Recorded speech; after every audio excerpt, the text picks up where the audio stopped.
Hello, hello, and welcome to this edition of the Law Firm Blueprint. I'm one of your hosts, Jay Ruane, and with me, as always, is my man, Seth Price, down there in the Blue Shark headquarters. Is that Avengers gear that you're wearing, or No, is no, that? Claim Angels is a friend's company, but Okay. I love they give out such good garb that I can't. It's so comfy. Well, it's interesting because we're just back from spring break. I know you are too. We're going to talk a little bit about that today. We actually did the Disney, and then we went on the Warner Brothers lot tour, and it was all about all these Marvel Avengers, and I think it's Marvel. I don't know. I don't watch comic book movies, and so it meant nothing to me. My kids loved it. I tried watching Guardians of the Galaxy because we did that ride at Disneyland in California. And I got about 15 minutes in the movie. I was like, yeah, this ain't for me. So I saw the logo. I thought that might be it. But how was your spring break, Seth Price? Great. What'd you guys do? We had my dad's 90th. We took the family down to Baja Mar, and Nice. it is a thing. It is like Vegas in the Bahamas. It really is. Did you get to see the jazz band in the lobby at night? There's the John Baptiste Jazz Club, and it is the whole thing. The food is amazing. The dinners are amazing on property. And obviously you pay for it. I thought it was very reasonable for what you were getting, Right. but not inexpensive. That said, providing service at scale, it's tough. I personally prefer the smaller properties where you actually get to know people better. It's not as much of a hustle. Yes, by tipping you can get a decent seat at the pool or the beach, which I know that Jay is famous for. I love being the $20 millionaire. Now it's like $50 and $100, but I throw around $50s and $100 bills when I travel, and I know that's not available to everybody. But I would rather take one fewer trip a year and be able to be very generous with my cash going out there because I have never gotten a bad deal when I've thrown money around to the bellman, to the doorman, to the checking in. I always throw them $100 when I check in and say, "You guys work hard. You got to deal with grumpy customers. Here's $100. Let me buy you a drink tonight and take out everybody." In fact, the first time I did that, I had read an article called "The $20 Millionaire" that was in Esquire magazine, and this is before I met my wife, and I tried it out at Atlantis, not far from where you were. I threw $100 to the guy who grabbed my bags, and he marched me to the front of the line and got me and upgraded into a suite. I've done it when I've left on cruises. I'll throw that money around. Like Steve Martin in My Blue Heaven. I don't believe in tipping. I believe in over tipping. Did you get to try my experiences? I'm a student of Jay's, and it worked. It works very, very well. And I would say the thing that struck me, and it was necessary. It was so busy, spring break week. Well, it was spring break. It was spring break. Everywhere we went to. Plus, a number of the high schools, the private schools, and Scarsdale dumped out its seniors into our hotel. Oh yeah, God. not a Your good. sons must have loved it. No, I had the middle guy who's like doesn't want any part of that scene. The other guy would have been at the blackjack tables and lost all their money. But one thing that struck me though, I'm gonna take a pivot from this, which is look, it works. It does work great. But in essence, what you're doing or what we're doing when we do that is affecting behavior of employees at that institution. Now, in one sense, they want to give great service. They're supposed to, and they can't at the volume that they're dealing with. So you're just saying, hey, if you're going to give great service to one guy, it's going to be Jay, right? Absolutely. Absolutely. I get it. But it made me think, because I know inside baseball. And, as I've grown, I'm less in touch with what's going on at the surface level. But for instance, the Blue Shark, we just put in a harvest, which essentially is going back to billing time to know how much time is being spent on each client, right? And in PI, we don't bill hours. You don't do it in flat fee criminal. And we all know that the client who's either really nice or really mean or really grateful very often may get more work done than somebody who's silent. We don't intend on that. We want every client to be treated equally. But just like that bellman showed you different service because of how you treated them, and it may not always be money. Sometimes it's just a connection. It could just Right. it could just be being friendly. It could be monetary. But when that happens, as a business owner, how is it when people are using their own internal resources differently than what you may have intended when you set the pyramid up to make that business work? Is that, because it clearly you get different reactions, different amounts of time, different resources, credit on your account may come, which is discretionary. How much of that is not really what you want as a business owner when you're the guy at the top of the pyramid? That's a really interesting question because I want my people to take care of everybody to the 10th level. I want that unreasonable hospitality sort of approach. But I can tell from seeing some of the Slack channels, the clients that are a pain, people roll their eyes or put up, a meme in the Slack group that they just spent 25 minutes on the phone with so and so. That now I need to go, take a walk and clear my head type of thing. And so, yeah, I mean, that could certainly impact, the quality of your generalized. I mean, I guess in some respects you have to set this is our floor, and we can go up from there. You would hope that they would not need to be incentivized by cash. I mean, it's not. It's funny. It's interesting that we It talk doesn't about be this thing cash. It might be because a gift. right. It could be anything. I've had it internally. I've had a few criminal clients over the years who've come into the office and thrown cash around, tips. Hey, you always answer my call. Here's $100. They're knockaround guys. They understand They're they big. get yeah, but they know that if Jay's not in the office, Andrea's going to talk to them and not just take a message. Because they'll drop money Or and they'll make I've had sure the phone call goes through when Jay's like, "Yeah, I don't know if I want you take it." And so, yes, obviously there's the floor. The other question is, does it throw off your economics at some level? Let's assume that each employee has X number of hours to help somebody. And if they are going to spend additional time on one, now one is not going to make or break you.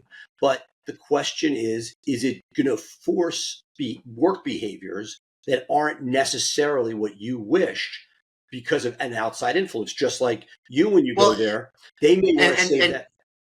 and you say something frequently that you're going to do what you like to do. So if the support staff doesn't mind talking to the client, but they hate doing something else, they're going to talk to the client and and ignore their other functions.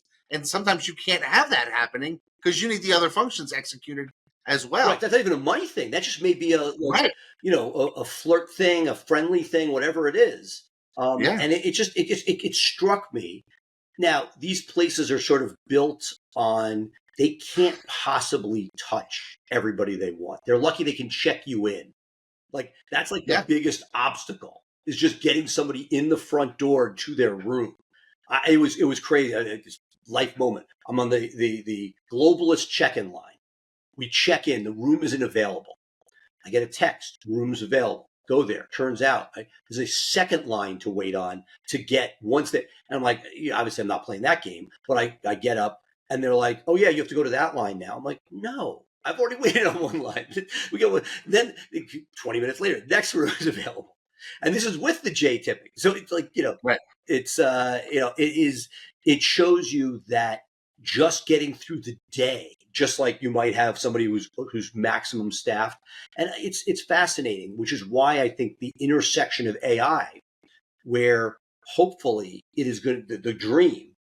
People talk about getting rid of employees. I just wish with the same amount of labor, I'm fine with my margins, I could provide better service where if they have more time, that is the dream for me. I say that now. If this is a movie, you'd fast forward 6 months, we're like, man, we could do more with less. But I really hope that it allows us, because when you read Unreasonable Hospitality, we talk about it a bunch on the show, we are kidding. You're kidding yourselves. I know we'll use PI as a benchmark.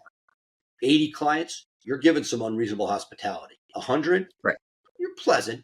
At $120, you're getting through the day, and at $140, you're kidding yourself. Talking about number of Right. clients per pre-lit or per case manager.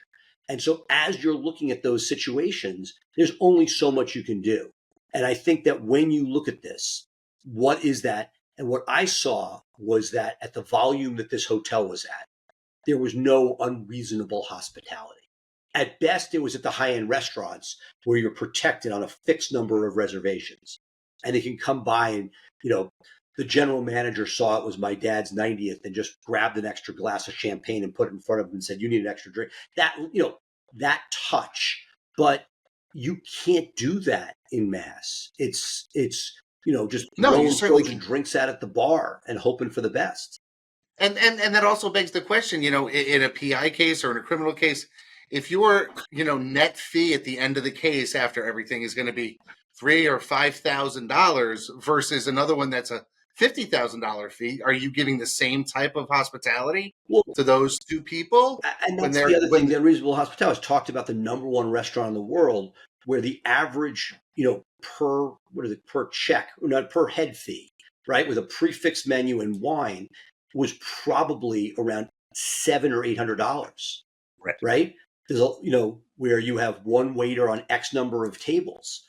It gives you that fat or that margin to do work with, and that to pretend that if you're in a fast food joint, fast casual, you could be friendly, you could be positive, but you certainly don't have that extra piece there. Lessons to be learned for sure, but I feel like making sure that you are aware of what you have and that you're not pretending to be something that you're not, because otherwise the flip side is if you spend too much, you'd be out of business.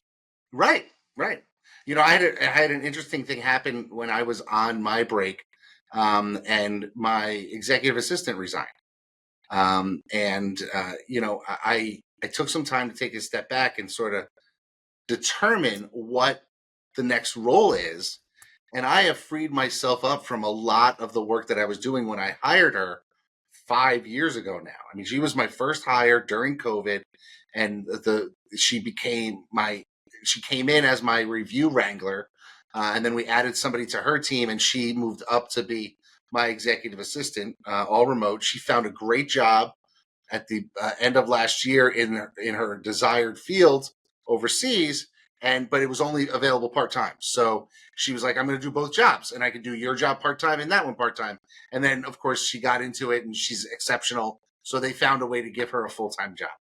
So she'll be gone, the end of this month from me. And I sat down and I was like, okay, what is she doing for me now that she shouldn't have been doing? She doesn't have to do anymore. One of the things was doing my email for me, because I've really been able to get out of a lot of emails because I'm not actively carrying a caseload and that type of thing.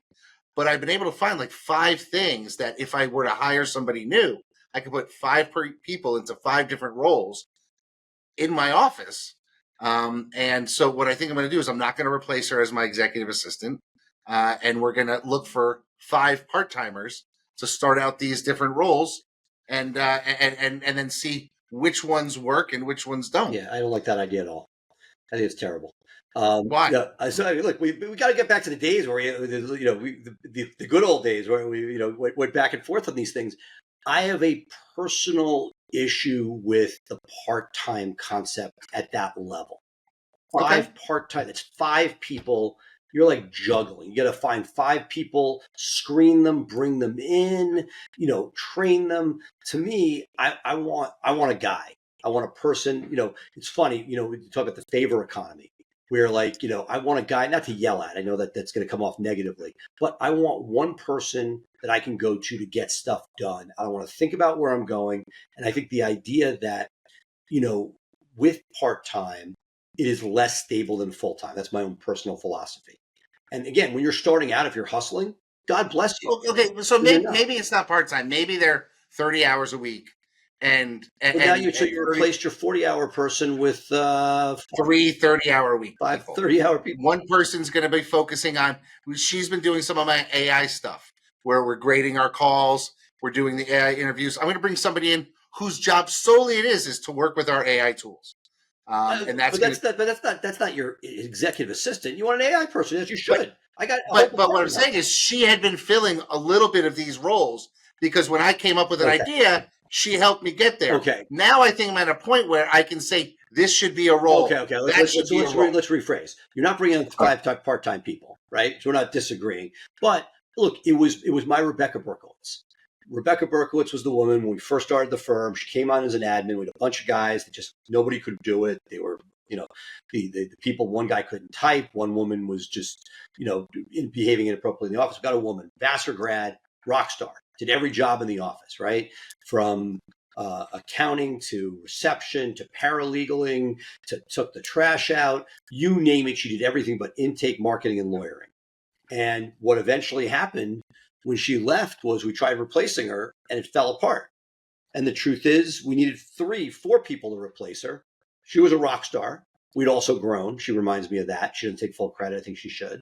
But I think what you're saying, Jay, is that you have evolved. She showed you what's possible. And rather than just an executive assistant, you actually want somebody doing AI full time. Because that person, I think I definitely do. And you know what? You may need an overseas person. You said no, but let's say you could use somebody in your email full time, hypothetically, because that's actually one of my rocks for this quarter.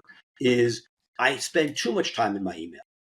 I got a travel guy that's changed my world, and he had took some time off last week, and it was scary. Not that people can't take time off, that's of course, but when you sort of like are in an unstable work situation, that can be problematic. And so when you have somebody who's there, reliable and dependable, there are going to be a bunch of those moments. When we lost our integrator a few months back, there have been a few of those moments. We have a new person in place. He's very competent, very good, but you have a few of those life moments where what I'm hoping you're saying is you've now evolved where you don't want the side hustle. You don't want somebody just doing your AI on the side. You want an AI person, which is freaking awesome. I think I need to have an AI assistant who can, run, and then there's some things that we can do through automation, but I want somebody being able to show up at the pod meetings and give reports. And that'll be part of that job. So I'm really trying to, and be able to say to the pod leader, okay, we graded your 9 different intake people. For us, it's 6 now.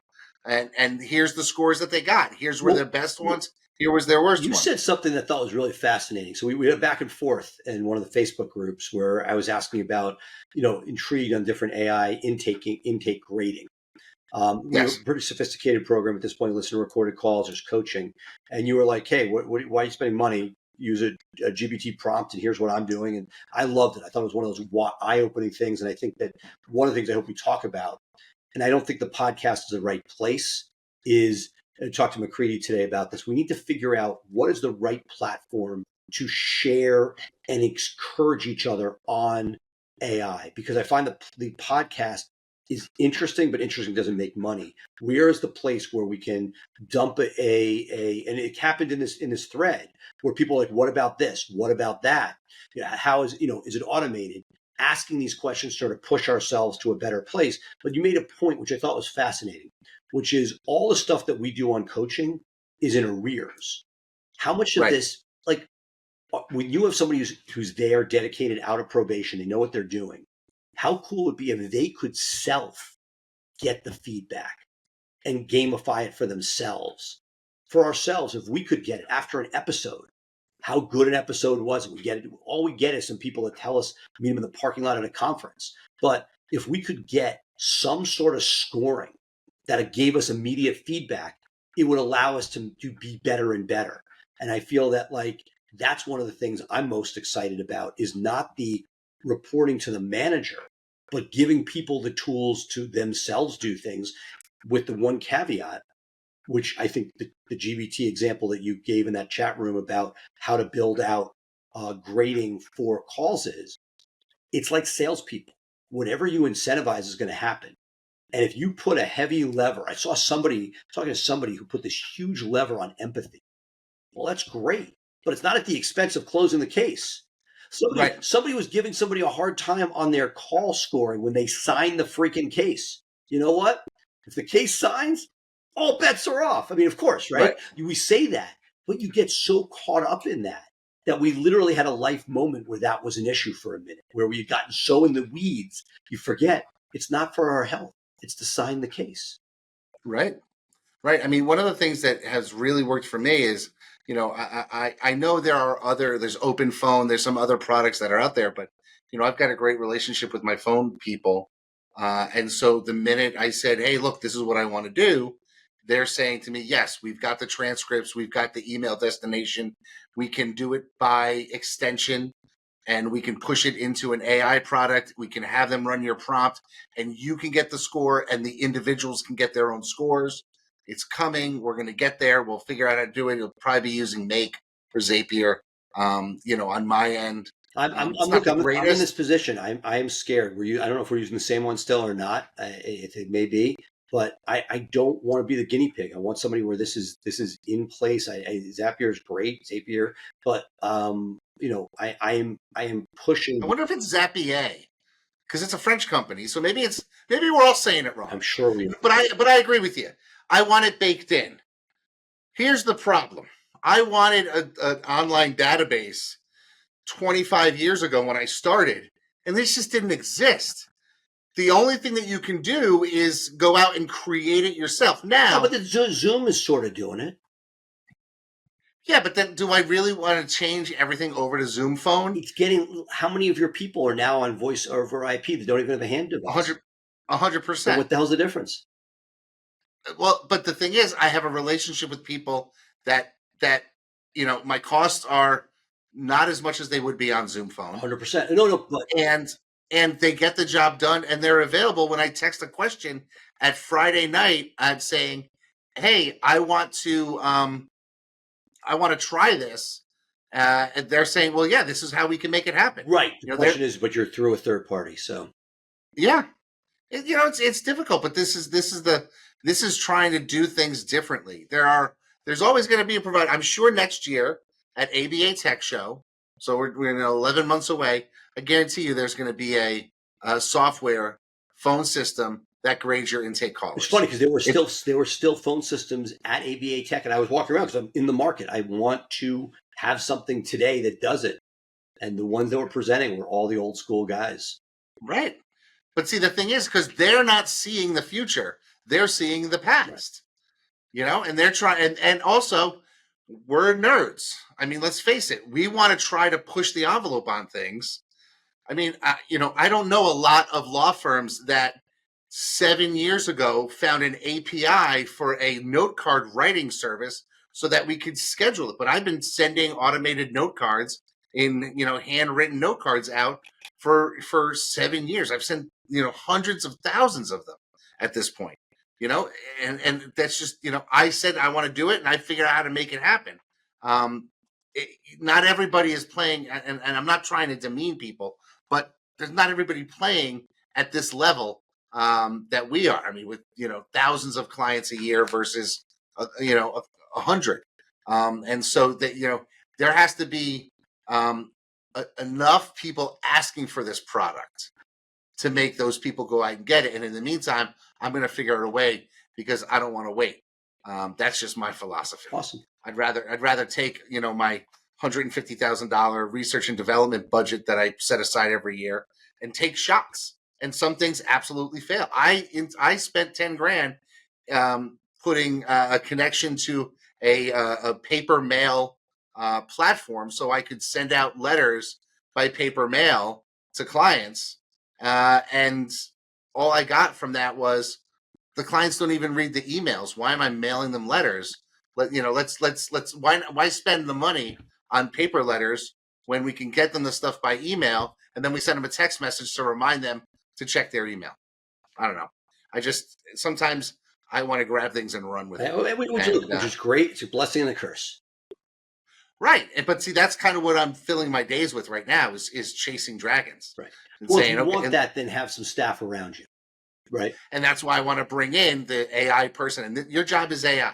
Right. But your executive assistant shouldn't be the AI person, frankly. But do I even need an executive assistant? That's the question. And I think, I think that I am moving more and more towards a point. Yes, it forces you to behave differently and creates more discipline with what you're doing, especially when they are an international executive assistant, which is not going to break the bank.